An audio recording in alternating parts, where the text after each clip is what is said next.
Հորմուզի նեղուցով նավերի տարանցման թիվն աճում է, սակայն տարածաշրջանում անվտանգային իրավիճակը շարունակում է մնալ լարված։ Իրանական ուժերը հարվածներ են հասցրել Իսրայելի Բեն-Գուրիոն օդանավականի ուղղությամբ, հայտարարելով, որ դա պատասխան քայլ է ազգային անվտանգության գերագույն խորհրդի քարտուղար Ալի Լարիջանի սպանության համար։ Միևնույն ժամանակ ռազմական գործողությունները տարածվել են նաև Պարսից ծոցի երկրներ։ Իրանը հրթիռային հարվածներ է հասցրել Կատարի Ռաս Լաֆան արդյունաբերական համալիրին, աշխարհում խոշորագույն LNG կենտրոններից մեկին։ Կատարի պաշտպանության նախարարությունը հայտնել է, որ արձակված 5 բալիստիկ հրթիռներից 4-ը հաջողվել է խոցել։ Հարվածից հետո համալիրում խոշոր հրդեհ է բռնկվել։ Սաուդյան Արաբիայի մայրաքաղաք Էր-Ռիադում էլ մի շարք պայթյուններ են գրանցվել։ Միևնույն ժամանակ հաղորդվում է, որ Միացյալ Նահանգներն ու Իսրայելը շարունակել են հարվածները Իրանի տարածքում, թիրախավորելով մասնավորապես Բանդար Անզալի քաղաքը եւ Կասպից ծովում տեղակայված իրանական ռազմածովային օբյեկտները։ Իրանի տարբեր քաղաքներում էլ անցկացվում են բողոքի ցույցեր ամերիկա-իսրայելական գործողությունների դեմ։ Հայտարարվել է կադրային նշանակումների մասին։ Ալի Լարիջանին փոխարինել է Հուսեյն Դեղհանը,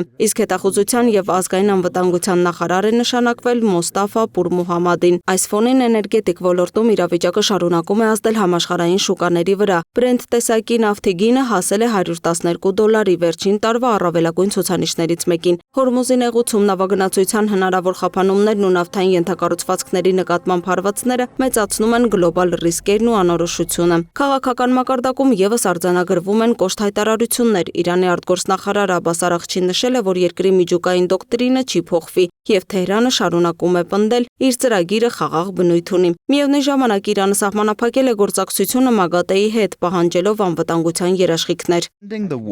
Իրանի պաշտոնական դիրքորոշումը միջուկային զենքի ստեղծման դեմ դժվար թե էականորեն փոխվի, մեր ծրագիրը բացառապես ունի խաղաղ նպատակներ։ Եվրոպայում արձագանքները նույնպես միանշանակ չեն։ Գերմանիայի կանցլեր Ֆրիդրիխ Մերցը հայտարարել է, որ Միացյալ Նահանգները Իրանի դեմ հարվածներից առաջ չի խորհրդակցել եվրոպացի գործընկերների հետ։ Միևնույն ժամանակ Իրանի գերագույն առաջնորդ Այաթոլլա Մոջթաբա Խամենեին խոստացել է պատասխան քայլեր ձեռնարկել Լարիջանի սպանության համար, ընդգծելով, որ յուրաքանչյուր արյուն իր գինն ունի։ Սպառնալիքները սակայն այսքանով չեն սահմանափակվում։ Միացյալ Նահանգների նախագահ Դոնալդ Թրամփն էլ իր հերթին սպառնացել է, որ Իրանի կողմից Կատարի դեմ գործողությունների շարունակության դեպքում Վաշինգտոնը կարող է զանգվածային հարված հասցնել հարավային Փարս գազային հանքավայրին։